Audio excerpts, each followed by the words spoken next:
সালাউদ্দিন আহমেদ বলেছেন যে শেখ হাসিনাকে ফেরত চাইতে হবে, ফেরত চাবেন তারা। অত্যন্ত প্রশংসনীয়। আপনারা বিএনপির নতুন নতুন ভার্সন নিয়ে আসছেন। ম্যাডাম যখন অসুস্থ ছিল 2 দিন হসপিটালের নিচে দাঁড়িয়েছিলাম, সেজন্য আমাকে বিএনপি হতে হয় নাই।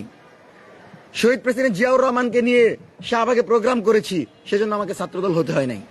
তো আমরা এমন একটা জায়গায় কাজ করতে চাই যেখানে বাংলাদেশের জনগণের প্রতিনিধি হয়ে, কামার কুমার জেলে চাষার প্রতিনিধি হয়ে এদেশের মেহনতি মানুষের অধিকার বাস্তবায়নে আমরা কথা বলে যাব। বাংলাদেশের কোন রাজনৈতিক দলের এজেন্ডা বাস্তবায়নের লক্ষ্যে আমরা কাজ করি না। সেজন্য আমাদেরকে আপনার ট্যাগিং দেওয়ার চেষ্টা করবেন না।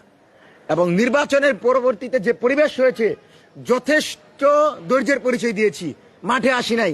কিন্তু যখন আমার মায়ের উপর আঘাত হলো, আমার পাশে যিনি বসে আছেন তাকে একটি দলে ভোট দেওয়ার কারণে তাকে হত্যাযোগ্য করে তোলা হয়েছে, তার উপর আঘাত করা হয়েছে, তার নাকে আঘাত আপনারা দেখতে পাচ্ছেন। তো একটা মার উপর যখন আঘাত আসে, একটা নারীর উপর যখন আঘাত আসে, তখন তো আমাদের মনে হয় যে এই ক্ষমতায় যেতে চাও এই দলকে ছাত্রলীগের মতো, আওয়ামী লীগের মতো যুগে আমাদেরকে প্রবেশ করাতে চায়।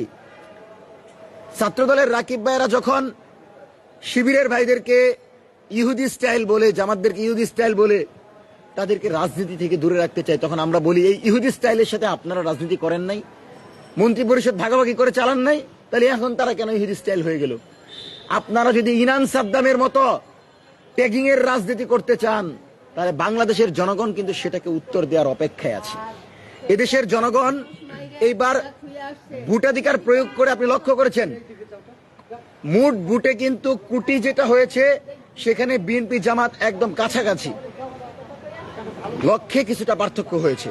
সুতরাং জনগণ যে ভোট দিয়েছে, আমার মনে হয় সমান সমান ভোট পড়েছে দুই দলেরই, এবং দুই দল বাংলাদেশের জনগণের আকাঙ্ক্ষা পূরণের জন্য যথেষ্ট ঐক্যবদ্ধ।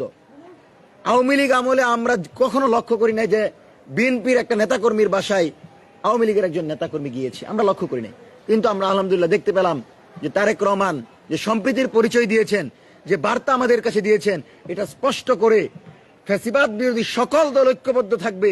আমরা সবাই বাংলাদেশ প্রশ্নে লড়াই করব, কিন্তু আওয়ামী লীগকে কোনোভাবে বাংলাদেশের প্রশ্নে প্রাসঙ্গিক করতে পারি না। এবং সালাউদ্দিন আহমেদ বলেছেন যে শেখ হাসিনাকে ফেরত চাইতে হবে, ফেরত চাবেন তারা।